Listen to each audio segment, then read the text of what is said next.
अस्सलामु अलैकुम व रहमतुल्लाहि व बरकातुहू।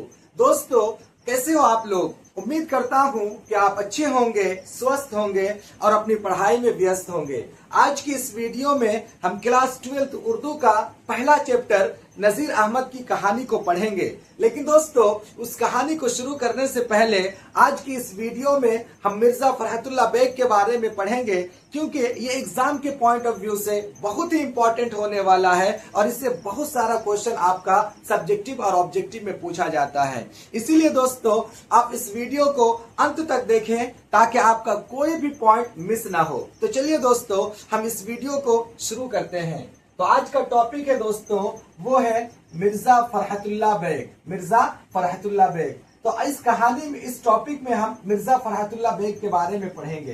तो पहली चीज हम देखते हैं खानदानी पस मंजर और हिजरत, यानी मिर्जा फरहतुल्लाह बेग का। अब हम खानदान के बारे में पढ़ेंगे, उनके खानदान के बारे में देखेंगे। तो पहली चीज देखिए दोस्तों, जद्द अमजद परदादा, जद्द अमजद यानी परदादा मिर्जा अफजल बेग शाह आलम सानी के दौर में बदख्शा से हिजरत करके हिंदुस्तान आए और फौज में शामिल हो गए। यानी मिर्जा फरहतुल्लाह के जो जद्द अमजद थे, यानी जो उनके परदादा थे, उनका क्या नाम था? मिर्जा अफजल बेग। ये जो मिर्जा अफजल बेग थे, वो शाह आलम सानी के दौर में बदख्शा से हिजरत करके वो हिंदुस्तान आए और यहाँ आकर फौज में शामिल हो गए। उसके बाद देखते हैं दोस्तों इनके दादा का क्या नाम था? तो इनका दादा का नाम था मिर्जा अब्दुल्ला बेग, है ना, मिर्जा अब्दुल्ला बेग। इनकी माली हालत अच्छी नहीं थी, तो वो 1857 में दिल्ली छोड़कर हैदराबाद दक्कन चले गए।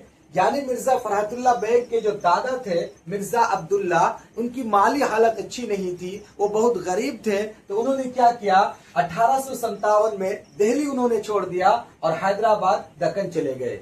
उसके बाद देखते हैं दोस्तों वालिद का नाम। मिर्जा फरहतुल्लाह बेग का वालिद का क्या नाम था? तो मिर्जा फरहतुल्लाह बेग के वालिद का नाम मिर्जा हशमतुल्लाह बेग था। क्या था? मिर्जा हशमतुल्लाह बेग था। फरहतुल्लाह बेग सिर्फ 10 रोज के थे तो उनकी वालदा जहां बेगम का इंतकाल हो गया। जब फरहतुल्लाह बेग सिर्फ 10 रोज का लड़का था, 10 दिन का बच्चा था, तो मिर्जा फरहतुल्लाह की अम्मी का इंतकाल हो गया, उनकी अम्मी का देहांत हो गया। उसके बाद आगे देखते हैं, जब इनकी वालदा का इंतकाल हुआ तो इसकी परवरिश किसने की? तो हम देखेंगे दोस्तों परवरिश, है ना, यानी इनको किसने पाला पोसा?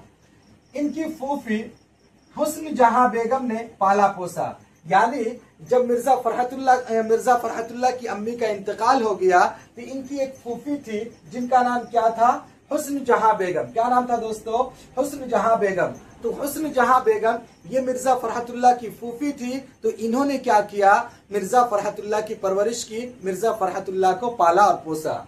उसके बाद आगे देखते हैं दोस्तों तारीख पैदाइश, यानी मिर्जा फरहतुल्लाह बेग कब पैदा हुए। तो इनकी तारीख पैदाइश में दोस्तों कई तरह की बातें हैं, है ना। कुछ लोग एक अलग डेट बताते हैं और कुछ लोग एक अलग डेट बताते हैं। तो देखते हैं, एक कॉल के मुताबिक सितंबर 1883 में, है ना, यानी कहने का मतलब है कि कुछ लोग का कहना है कि मिर्जा फरहतुल्लाह का जन्म सितंबर 1883 में वो पैदा हुए, जबकि मिर्जा फरहतुल्लाह बेग के मुताबिक अगस्त 1885 में पैदा हुए।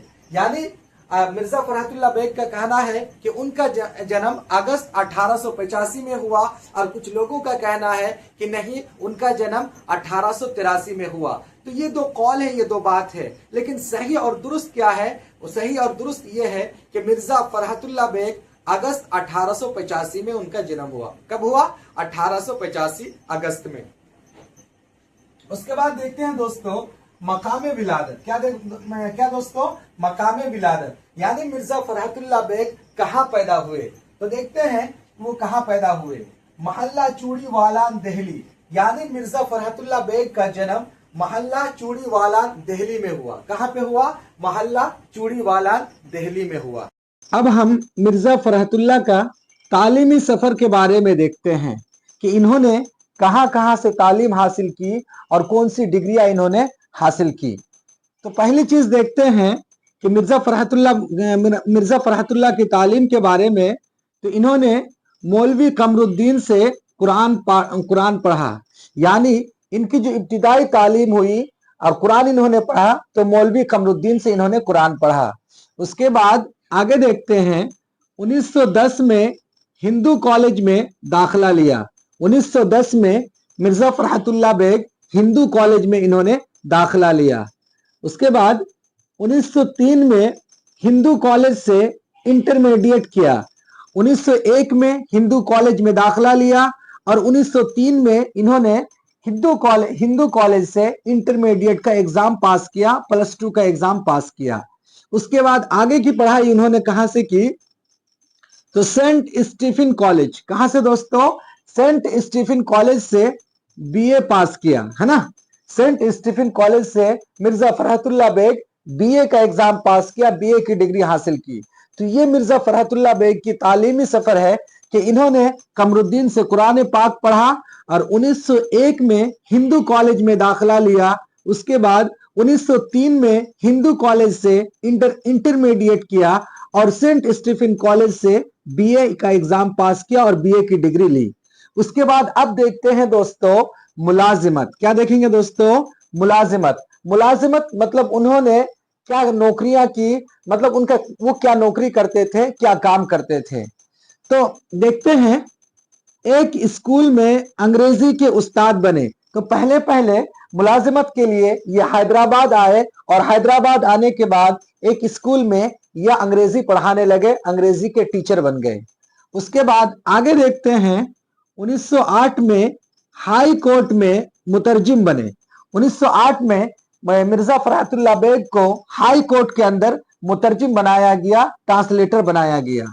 उसके बाद 1910 में जुडिशियल का इम्तिहान पास किया और 1910 में इन्होंने हाई कोर्ट के लिए एक एग्जाम होता है, जुडिशियल एग्जाम। कौन सा दोस्तों? Judicial exam.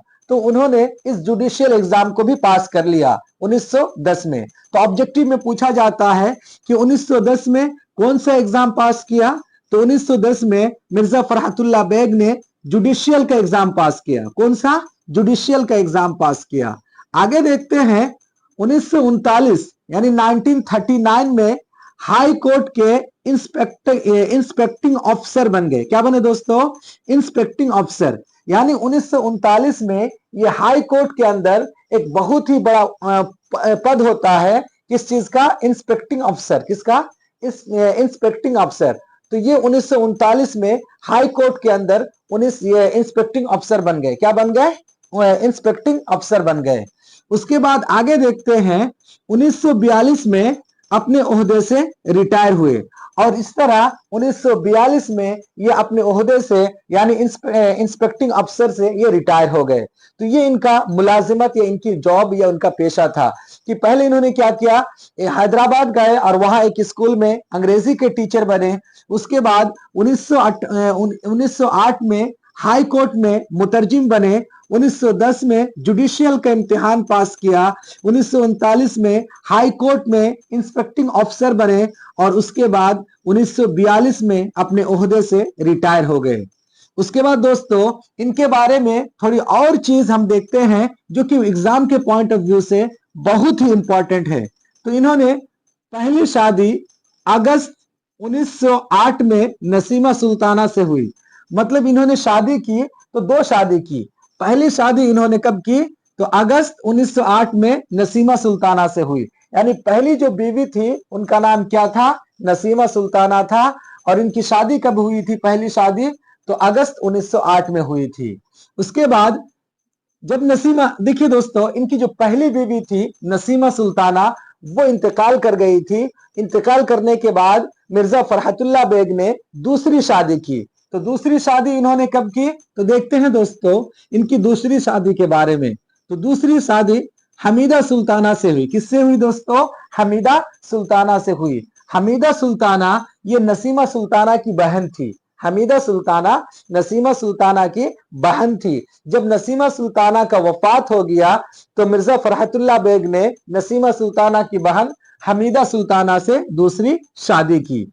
उसके बाद दोस्तों देखते हैं वफात, है ना। वफात, इनकी वफात कब हुई?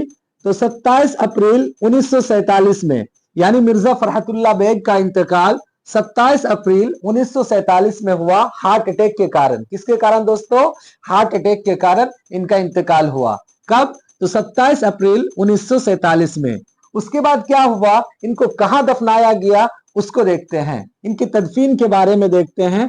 इनकी तदफीन के बारे में क्या है दोस्तों, एक कब्रिस्तान है जिस कब्रिस्तान का नाम है सिराए इलाही चमन, सराय इलाही चमन, है ना, में तदफीन हुई। यानी कब्रिस्तान का नाम है सराय इलाही चमन, और इसी सराय इलाही चमन में मिर्जा फरहतुल्लाह बेग को दफनाया गया। उसको वहीं पे मतलब दफनाया गया, है ना। तो आपसे ऑब्जेक्टिव में पूछा जा सकता है कि मिर्जा फरहतुल्लाह बेग को कहां दफनाया गया, तो सराय इलाही चमन, है ना, सराय इलाही चमन में इनको दफनाया गया। तो दोस्तों इसके बाद अब हम देखते हैं मिर्जा फरहतुल्लाह बेग की अदबी खिदमात के बारे में, है ना। अब हम इसमें देखेंगे दोस्तों मिर्जा फरहतुल्लाह बेग का अदबी खिदमात, यानी उन्होंने उर्दू दुनिया में क्या क्या खिदमात अंजाम दिए और उर्दू दुनिया के अंदर उन्होंने किस तरह की किताबें लिखी, क्या क्या उन्होंने किया, अब हम उनको डिटेल्स में जानेंगे।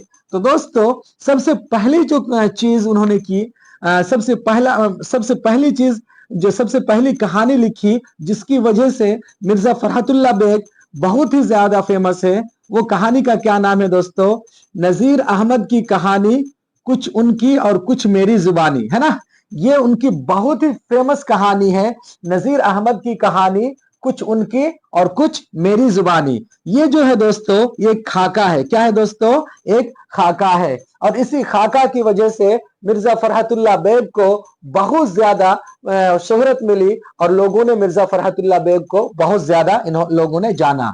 तो पहली उनका खाका का क्या नाम है, नजीर अहमद की कहानी, कुछ उनकी और कुछ मेरी जुबानी। और ये आपके क्लास 12 में इसका ये सिलेबस में शामिल है दोस्तों, और इसको पढ़ना बहुत ही जरूरी है, एग्जाम में पूछा जाता है।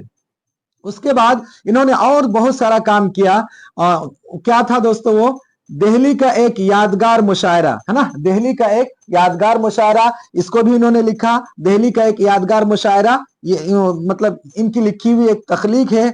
उसके बाद फूलों वालों की सैर, है ना, फूलों वालों की सैर, इसको भी इन्होंने लिखा। उसके बाद इन्होंने बहुत सारी किताबें लिखी, इंशा लिखा, दीवान यकीन लिखा, दीवान नजीर, मेरी दास्तान, मेरी शायरी। तो ये सब इनकी किताबें हैं दोस्तों, है ना, ये सब इनकी किताबें हैं। आपसे पूछा जा सकता है कि नजीर अहमद की कहानी, कुछ मेरी कुछ उनकी जुबानी, ये क्या है, तो ये एक खाका है। क्या है दोस्तों? एक खाका है। और इसको किसने लिखा है, तो मिर्जा फरहतुल्लाह बेग ने लिखा है। उसके बाद दिल्ली का एक यादगार मुशायरा, ये भी इनकी लिखी हुई तखलीक है। उसके बाद फूलों वालों की सैर, इसको भी इन्होंने लिखा है। उसके बाद बहुत सारी किताबें लिखी है, इंशा, दीवान यकीन, दीवान नजीर, मेरी दास्तान, मेरी शायरी। तो ये मिर्जा फरहतुल्लाह बेग की अदबी खिदमत है दोस्तों।